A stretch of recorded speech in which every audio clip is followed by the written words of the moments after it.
Why was the Abomination originally considered for the Avengers roster? What eventually became of the storyline in the MCU? And will She-Hulk actually attempt to get the Abomination freed in the She-Hulk series? The upcoming debut of She-Hulk has left many avid fans ecstatic for what this might mean going forward in the MCU. From rumors about Jessica Jones and Matt Murdock making appearances in the new project, to the potential ramifications of a superheroic legal division, many fans are enthusiastic to see what happens when Tatiana Maslany makes her MCU debut in just a few short months. One particularly intriguing fan theory that has recently come to light, however, is that Jennifer Walters herself might be responsible for the release of Emil Blonsky, otherwise known of course as the Abomination, and she might spend the duration of the series seeking to correct this mistake.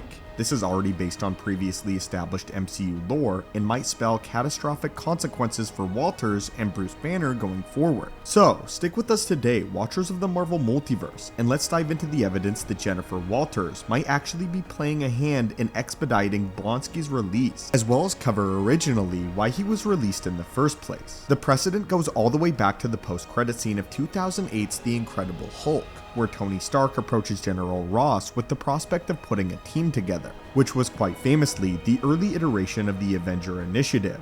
With the release of Iron Man 2, however, and the revelation that Nick Fury didn't want Stark on the team, Marvel was forced to enact a retcon. Thus, a storyline was launched wherein it was revealed that instead of Banner being approached for the Avenger Initiative, it was actually Emil Blonsky. During the early days of the Avengers, the World Security Council believed that Emil Blonsky would be a valuable addition to the team, and it was the combined effort of Tony Stark, General Ross, Nick Fury, and Jasper Sitwell that kept Blonsky ultimately incarcerated and not a member of the Avengers. The council claimed, though, that Blonsky was a military veteran and a war hero, and they furthermore built a new story wherein it was Blonsky who was acting in self-defense in Harlem when he fought the Hulk. This new narrative would have painted Blonsky as the hero of Harlem and would have resulted in Bruce Banner continuing to live out his life in exile, on the run from even more government groups, hiding the Hulk away and embarking on his own journey without the Avengers. This, however, builds a precedent for a legal case in Blonsky's favor being drafted,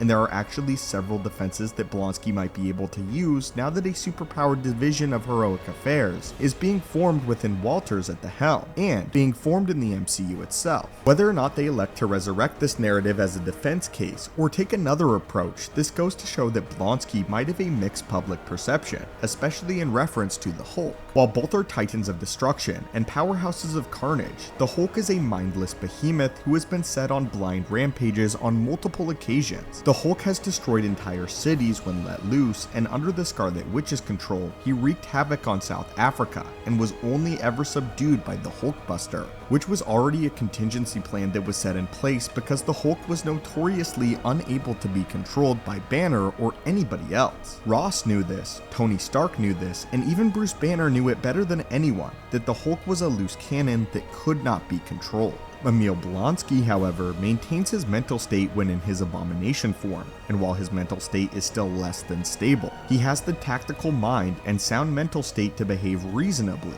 Blonsky is able to entirely control his physicality, and is the same military veteran and tactically proficient soldier that served under the United States Army for decades. There is a viable case to be made that the Abomination is safer to have patrolling the streets of New York than that of the Hulk, and there's a likely possibility that Jennifer Walters will be exploiting this precedent in the She-Hulk series. But why now? If Blonsky has been in prison since 2008, why is he only ever just now being released or even considered for release? The answer to this question might lie in Professor Hulk himself, as we see that Professor Hulk has not yet been reverted back to his human state in the She-Hulk trailer. Furthermore, we also see that his arm is not damaged from the snap, implying that this series might take place before the events of Endgame, or at least sections of it might. In Shang-Chi, Banner is still injured after reverting back to his human form, implying that the She-Hulk series might take place during the blip itself. During the blip, there was a noticeable lack of superheroes, and there was an abundance of chaos that came with half of the population disappearing. We also know that Banner was dealing with the Hulk on a personal level, and locked himself in a gamma lab for over a year, pioneering the creation of Professor Hulk. If the world was in disarray and the superhero population had been severely depleted, as well as the populations of the first responders, government officials, and service personnel, then it stands to reason that they might need all the help that they can get, and therefore may have to turn to the Abomination. The only caveat is that Blonsky would need to be returned to his prison cell by the end of the series, and we know this again thanks to Shang-Chi in The Legend of the Ten Rings. After Blonsky's fight with Wong, they share kind words, and then we can see Blonsky returning to his prison cell, with again this taking place after the events of Endgame.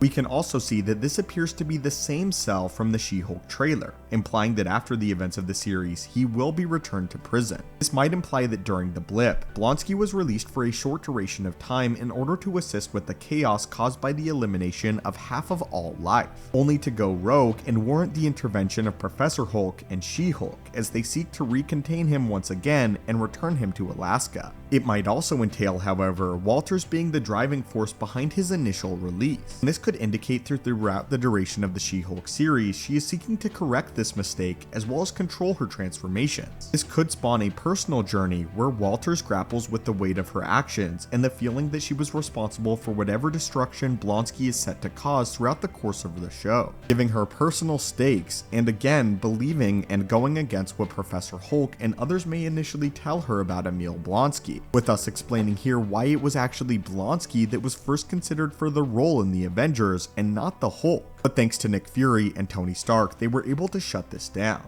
But anyway, my friends, what do you think of this theory? And do you think She-Hulk will release Blonsky on a legal technicality? And also, do you think She-Hulk takes place before the blip? What else do you think we can expect from the She-Hulk series, and what would you like to see from the characters going forward? As always, my friends, thank you guys so much for watching and continuing to support the channel. It means the world to me. Hit that subscribe button to assemble and join our team, and have a great day.